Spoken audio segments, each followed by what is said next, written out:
નમસ્કાર મારા વહાલા ગુજરાતી મિત્રો, જાગો જોગી જાગો ચેનલમાં આપનું સ્વાગત છે. તો આજે આપણે વાત કરીશું. ઘણા લોકો કહે છે કે મુક્તિ માટે તમારે આમ કરવું પડે, મુક્તિ માટે તમારે આમ કરવું પડે, મુક્તિ માટે તમારે ધ્યાન કરવું પડે, યોગ કરવા પડે, જપ કરવા પડે, તપ કરવા પડે. તો પહેલી વાત એ છે કે આપણે આ બધું જ કરી શકીએ, તેમ છતાં જો આપણામાં સાક્ષી ભાવ ન આવે, આપણે સાક્ષી ન બની શકીએ, તો આપણું ધ્યાન, યોગ, તપ, તપસ્યા, મંત્ર જાપ બધું જ ફેલ થઈ જાય છે. તો સાક્ષી ભાવથી જ આપણને મુક્તિ મળે છે. તો આપણે જોઈએ કે તમારે કોઈ પણ પ્રકારનો કેસ કોર્ટમાં ચાલતો હોય અને તે કેસમાંથી તમારે છૂટવું હોય, તો કોર્ટના જે જજ હોય છે તે તમારી પાસે સાક્ષી માગે છે. કારણ જજ એ જ કોર્ટના ભગવાન છે અને આપણે એટલે જ જજને સાહેબ નથી કહેતા, માલિક નથી કહેતા, પરંતુ મી લોર્ડ કહીએ છીએ. તો મી લોર્ડનો અર્થ થાય છે કે હે મારા ભગવાન, અને તે કોર્ટના જજ રૂપી ભગવાન પાસે તમે સાક્ષી બની જાઓ તો તે તમને છોડી દેશે.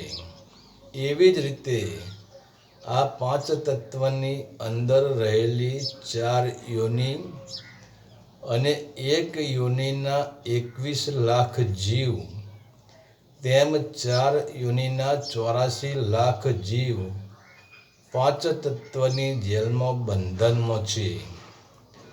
પાંચ તત્વના ગુનેગાર છે. એટલે જ વારંવાર એક યોનિમાંથી બીજી યોનિમાં શરીર બદલતા હોય છે અને વારંવાર વેદના સાથે ચિત્તમાંથી જન્મ લેતા હોય છે, વારંવાર દુઃખ ભોગવતા હોય છે અને એમના જીવનમાં ઠીક છે, કોઈ ટાઈમે ક્ષણિક આનંદ આવી જાય છે, બાકી દુઃખમાં જ જીવન વિતાવવું પડતું હોય છે, ભયમાં જ જીવન વિતાવવું પડતું હોય છે અને વારંવાર 1 નંબરની જેલમાંથી 2 નંબરની જેલમાં, 2 નંબરની જેલમાંથી 3 નંબરની જેલમાં અને 3 નંબરની જેલમાંથી 4 નંબરની અંધારી કોટડીમાં બંદીવાન રહેવું પડે છે. એટલે જ આપણે પશુ, પંખી, જાનવર, પ્રાણી અને જીવજંતુની યોનિને આ 4 નંબરની અંધારી કોટડી કહીએ છીએ. કેમ કે તેમના જીવનમાં અંધકાર જ ભરેલો છે. પરંતુ 1 નંબરની જેલ એટલે મનુષ્ય યોનિ. કેમ કે બીજી યોનિમાં તમે સાક્ષી બની શકતા નથી. ફક્ત આ મનુષ્ય યોનિ એક જ મુક્તિનું દ્વાર છે અને મનુષ્ય જન્મ એ જ સાક્ષી બનીને 184ની જેલમાંથી છૂટવાનો અવસર છે અને તે કારણથી જ મોંઘો મનુષ્ય દેહ કહેવામાં આવ્યો છે. તો સાક્ષીમાં પ્રવેશ કેવી રીતે કરવો, સાક્ષી કેવી રીતે બનવું, જેથી આપણે આ 184ની જેલમાંથી, આ સંસાર રૂપી કોર્ટમાંથી આપણે મુક્ત થઈને આપણા ઘરે જઈ શકીએ. તો પહેલી વાત, તમે એક આત્મા છો.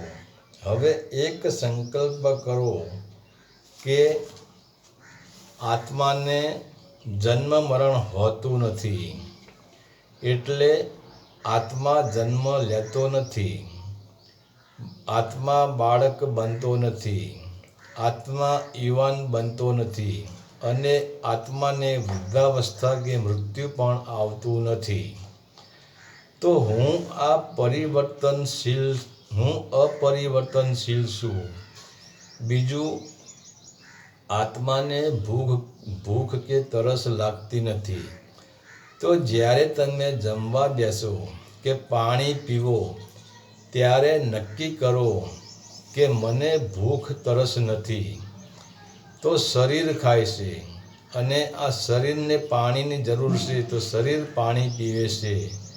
હું તો ફક્ત સાક્ષી જ છું.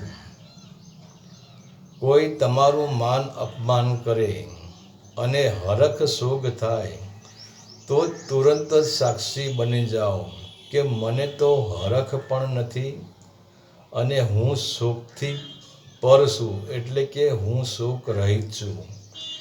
જ્યારે વિચારો આવે ત્યારે પણ સાક્ષી બની જાઓ કે હું પોતે નિર્વિચાર છું. જ્યારે તમે ચાલતા હોય ત્યારે પણ સાક્ષી બની જાઓ કે હું પોતે ચલાયમાન નથી, હું તો સ્થિર છું. અને જ્યારે શરીરમાં કોઈ પણ પ્રકારનું દુઃખ થાય ત્યારે પણ સાક્ષી બની જાઓ કે આ શરીર મારું વસ્ત્ર છે અને દિવસે ને દિવસે વસ્ત્ર જૂનું થવાનું છે અને તે ફાટવાનું પણ છે. તો ત્યારે પણ સાક્ષી બની જાઓ. તમારી દૃષ્ટિને પણ સાક્ષી બનાવી લો. આ જે જીભ સ્વાદ લઈ રહી છે, જીભ બોલી રહી છે, તેને પણ તમે સાક્ષી બનાવી લો. તો એક દિવસ એવો આવશે કે તમે અકર્તા થઈ જશો અને આ સાક્ષી ભાવથી તમે બંધન મુક્ત થઈને પોતાના જ ઘરે પાછા ફરી શકશો. તો મારા વહાલા મિત્રો, જાગ્યા ત્યાંથી સવાર. જ્યારે આપણને યાદ આવે જીવનમાં, જગતમાં આપણે કર્મ તો કરવું જ પડશે. કારણ કે આપણને રોટી, પાણી, અન્ન અને મકાનની જરૂર છે. એટલે કર્મ તો કરવું જ પડશે. પરંતુ દરેક કર્મ કરતી વખતે નાનામાં નાનું કર્મ હોય કે મોટામાં મોટું કર્મ હોય, કોઈ પણ કર્મ કરતી વખતે બસ ફક્ત સાક્ષી ભાવમાં જ આવી જાઓ કે આ હું નથી, હું એનો સાક્ષી છું, હું કરવાવાળો નથી, હું ફક્ત જોવાવાળો જ છું. હરિ ઓમ તત્સત. આદેશના પ્રણામ.